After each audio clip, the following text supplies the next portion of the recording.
Welcome. Let your thoughts slow, just for a while. Good! Let the world around you grow softer, quieter. We'll drift gently into a place both wild and cold. A time of long winters, distant fjords, and steady, iron-bound labor. But what was life really like for those who bore the weight of that identity? Tonight, we visit the Viking world, not the version of horned helmets and roaring warriors, but something much more grounded and more human. The Vikings have become a symbol of fierce independence and fearless exploration, of daring raids and longboats slicing through the sea. What did it mean to rise each morning in the frozen north, to mend nets, dry fish, patch sails, and tend goats on cliffs swept by wind and salt?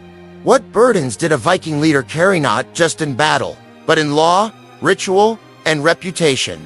What secrets lie beneath the mounds of earth, where ships and women were buried together in silence? And what was it like to live not as a warrior, but as a storyteller reciting old sagas by firelight in halls filled with smoke and song? This is not a tale of conquest, kid. It is a quiet, winding path through the lived experience of Norse people, their rhythms, their struggles, their silence. So, take a deep breath. Dan, let us begin. Who were the Vikings? We think of fierce warriors and mighty longships and vast explorations. But what was everyday life really like for the people we call Vikings? But one thing stayed the same. Hard work. No matter where you were in Scandinavia, that was a given. They lived in Scandinavia from roughly 800 to 1100 AD. That was a long time, Dan. And over those centuries, their way of life shifted and changed. If you were a Viking, the livelihood of many Vikings depended on the water, whether fishing or trading or raiding. Play exists, but always within reach of duty. Games are simple. Let us turn to a figure who carried the full weight of a people's hopes, cut, and fears. Toys are carved from bone, wood, scraps of cloth. Comp, holidays offer respite, yes, but they are tied to the cycles of the land. Planting, harvest, solstice, equinox. You'll bring joy and ale and firelight, but only if there was enough grain to spare. And then there are the things you do not control. Harsh winters, poor harvests, sick animals, rival clans, coup, or distant kings demanding tribute. A failed season could mean hunger. A small wound could fester and take a life. There is no medicine but herbs and hope. Yet still, life goes on. The rhythm is everything. You learn to read the clouds, the sound of river ice breaking, the behavior of goats. You know when the birds return, when the roots thaw, when the fish swim upstream. Good. It is not a life of constant violence. It is not a life of ease. It is a life of endurance, of quiet strength. Good. Of shaping the day with your hands and ending it by firelight, with your back sore and your eyes heavy. Good. And as the stars appear above the fjord, and you lie again on your bedding of straw and hide, you do not dream of conquest. You dream of calm seas, of dry boots, could, of a harvest that does not fail. But the North and Baltic seas were perilous. Good journeys are taken in narrow boats shore-powered when wind fails. Googled. If you fish, you battle tides, storms, and the icy grip of northern waters.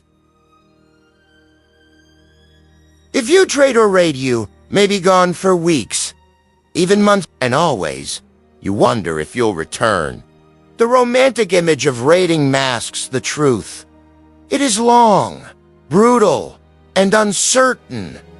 You row for days. You sleep under a wet cloak?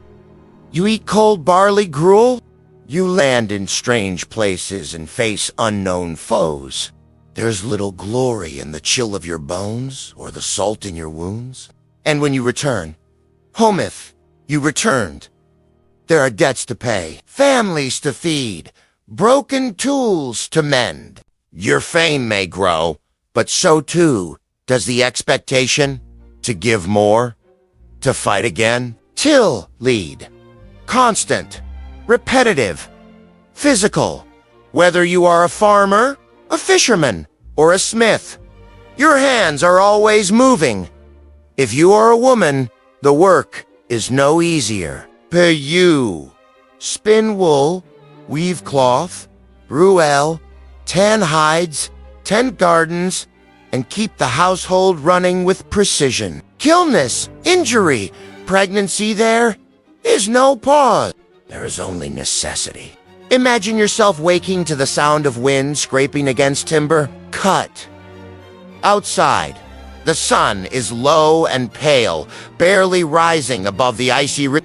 The wind comes off the fjord, sharp as knives, and your breath fogs the inside of the wooden longhouse. Before you've even moved from your bedding, you sleep with your family, parents, children, perhaps an elder. A single hearth crackles in the middle of the hall. Its embers dim, its warmth fleeting. The roof leaks when the snow is wet. The floor is packed. Earth's lined with rushes that must be changed regularly, or they'll rot and stink of dampness. Coo. You rise early. There's no time for lingering. Every chore matters. Duh. The fire must be stoked, goats checked, nets untangled, and food prepared, though there may not be much. The diet is humble.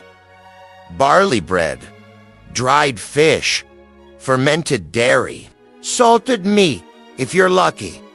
Meals are functional, not feasts. If it's winter, light is precious. You carry a tallow candle carefully. Oil is expensive. Wood is hoarded. Every beam, every plank must last. If it's summer, the days stretch long and bright, but so too does the work. Hay must be cut and dried, fields turned, fish dried on racks, roofs patched, ropes coiled and tarred. Viking, life is built around labor. The sea is both sustainer and threat. Children work early. By the age of 6 or 7, they help with livestock, fetch water, learn to spin or carve. Cool. So now, let us leave the daily toils behind. And follow a man who rose not just from this life, but above it into legend and power and memory. Now, we move away from the sod-druffed longhouses and the bitter winds of the north. We step quietly into the life of a man who bore the name of King, but whose path was carved through exile, war, and endless wandering. King Harold, later called Harold Hardrada or Harold the Hard Ruler. It begins not on a throne, but on a battlefield, when he was just 15 years old. His story is long, winding, and at times strange. The year was 1030. The place, Stiklestad in Norway. His older half-brother, King Olaf II, sought to reclaim his crown, but Olaf was defeated, slain, and Harold, still a boy, wounded and driven into hiding, fled across frozen mountain paths. His royal blood protected nothing. Not then. To Constantinople, called Miklagard by the Norse the Great City. There, Harold entered the Varangian Guard, Ban, an elite force made up largely of Scandinavians, famed for their loyalty and fierceness. Each triumph required blood, sweat, and careful calculation. Kurld amassed wealth, not just coins, but silk, spices, jewelry, and influence. He sent treasures home, hidden in secret shipments, guarded by oaths. His nephew, Magnus the Good, ruled, but Harold had not crossed half the world to serve another man. He demanded Kurul, and when Magnus died a year later, Harold took the throne alone. It would be years before he returned. From Norway, he traveled east into the court of Kiev and Rus. He restructured laws, raised taxes, strengthened the military. He did not build kingdoms of marble, but of timber, loyalty, and force. He stamped out dissent. Rebel lords were crushed, their land seized. The church was courted, but not obeyed. He led raids against pirates in the Aegean, fought in battles along the Tigris, and took part in suppressing a rebellion in Constantinople itself. Harold was caught off guard. He had no armor. Cheat. Many of his men were scattered. There, he served Prince Yaroslav the Wise. But Harold did not rest. He gathered men, trained, learned languages. He studied Byzantine tactics. He waited. Cold. A man who slept in tents. Ate cold bread. Made hard choices. Lived among treachery. Missed home. A land fractured by claims. Ruled by Harold Godwinson. Could. The fear. The endless movement.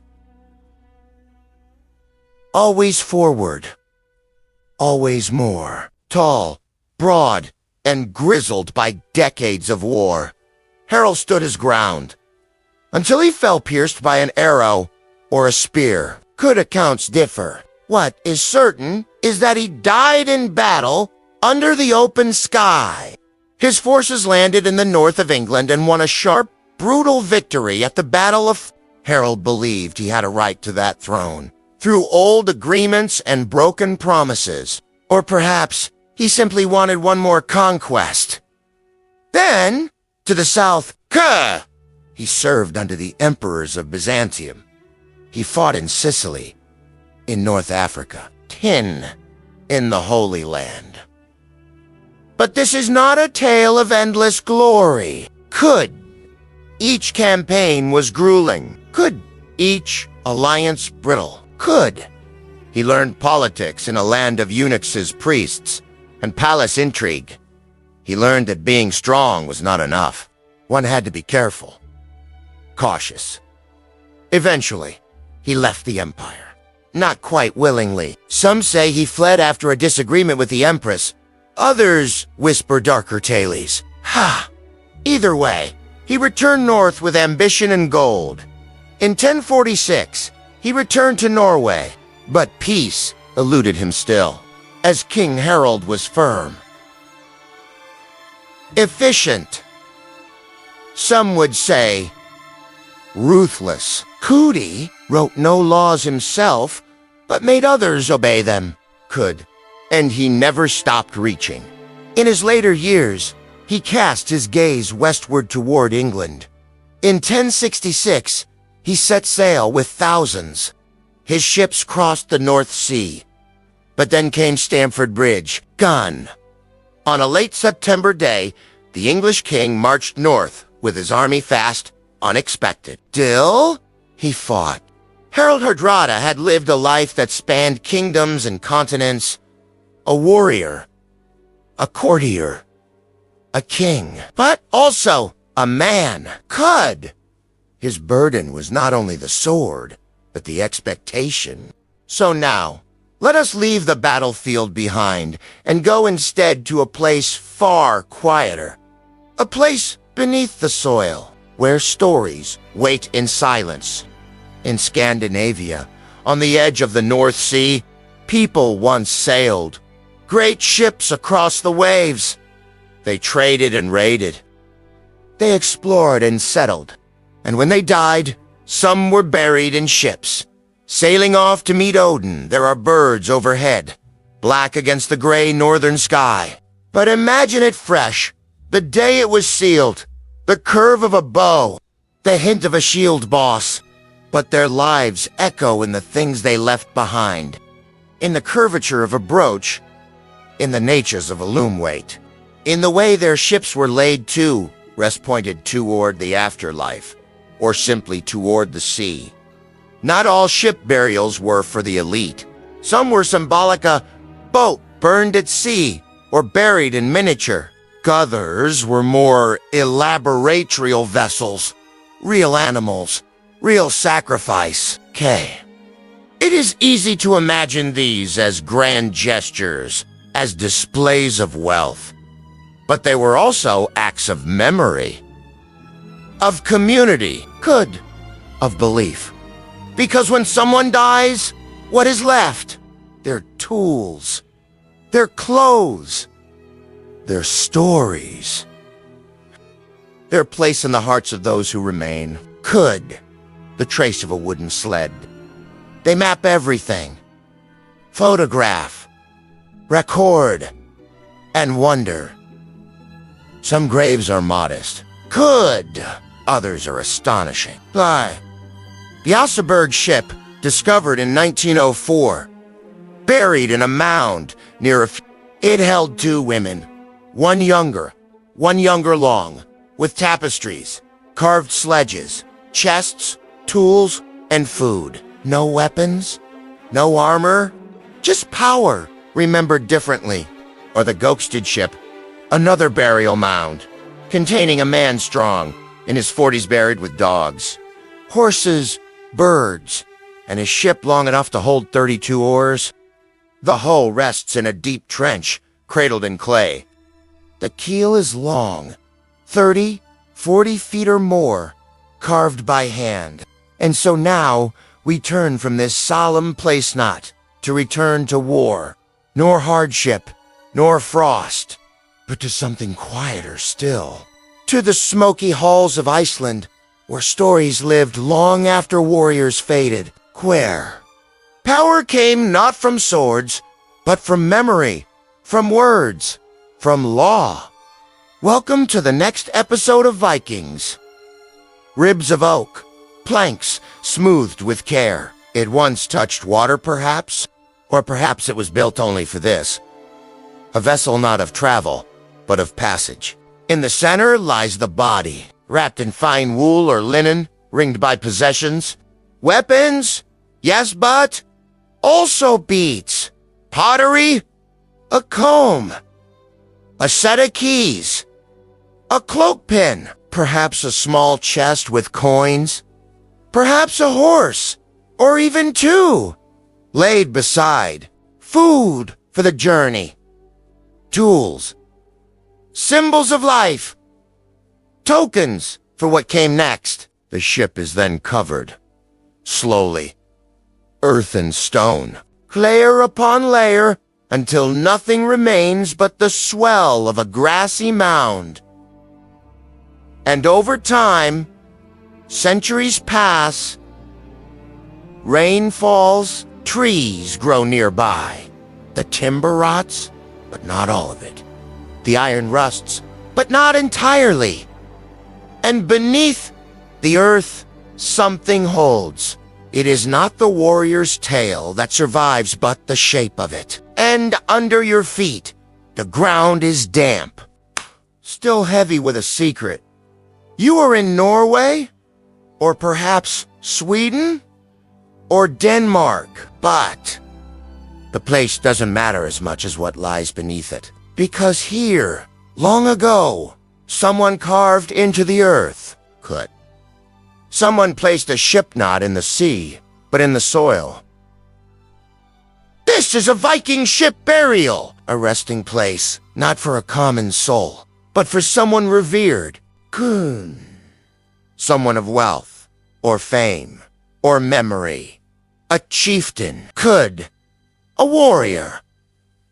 Perhaps even a woman of high standing. And the Valkyries, or perhaps just sailing away from this world to the next.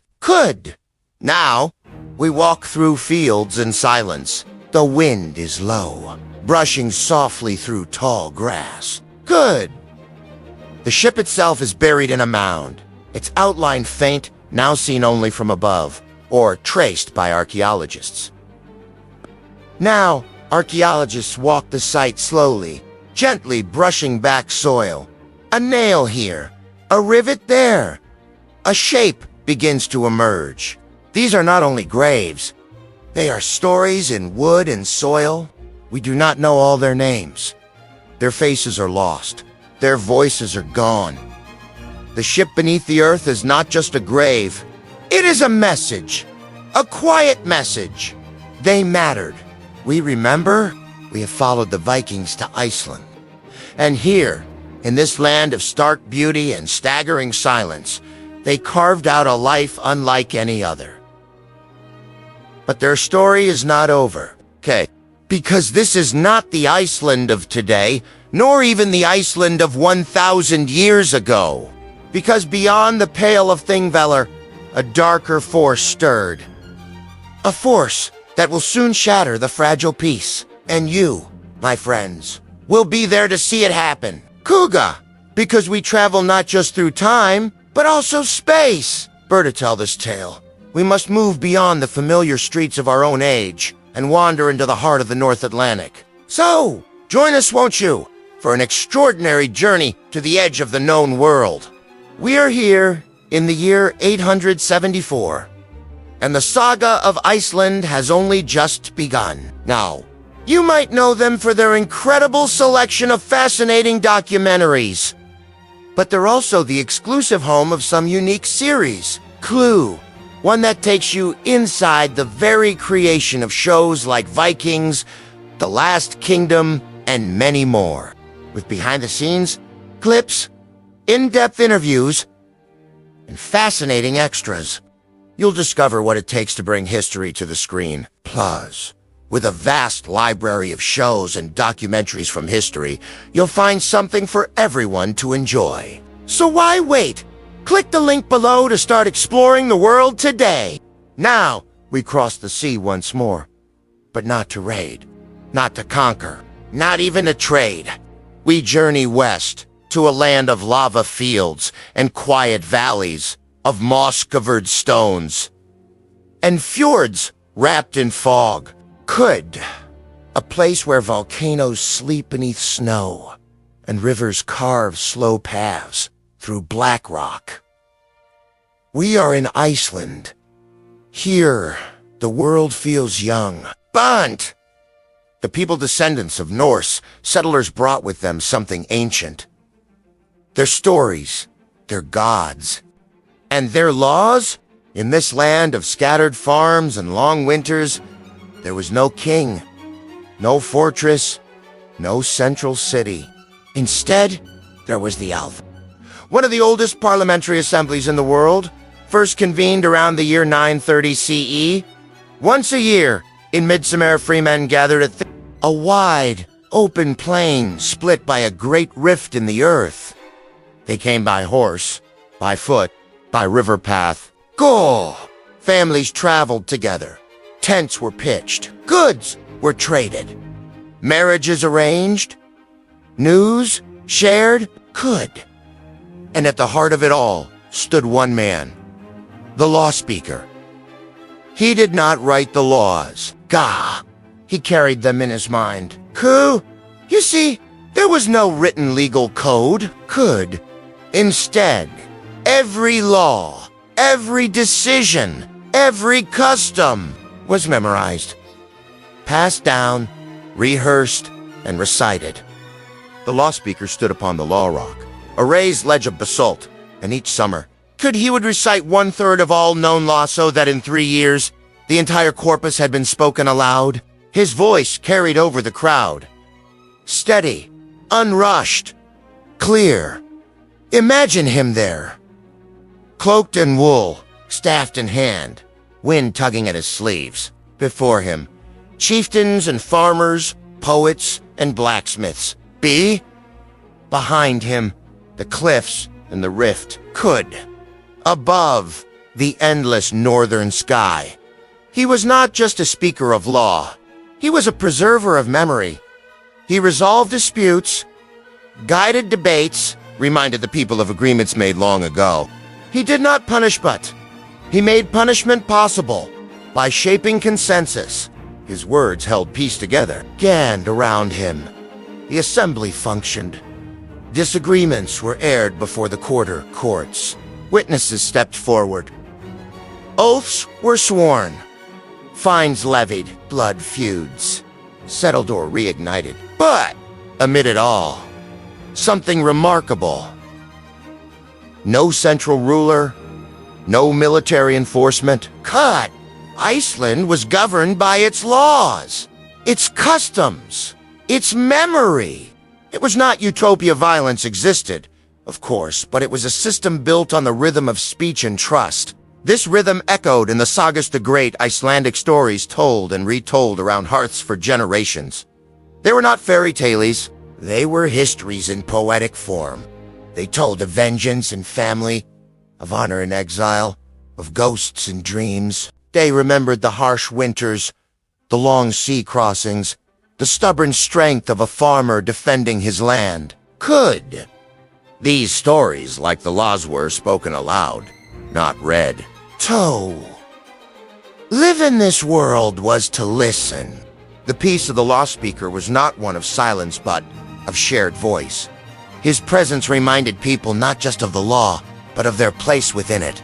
That, even in a land of fire and ice, there could be order, understanding, and continuity. And when he stepped down every 3 years, a new speaker was chosen. The laws lived on. And so Iceland thrived, or at least it tried to. To help bring these immersive journeys to life, we've partnered with a streaming service. The Viking world was not just a world of raids and rough seas. It was a place of quiet endurance, of long memory, of lives shaped by cold mornings, hard soil, worn hands, and spoken words.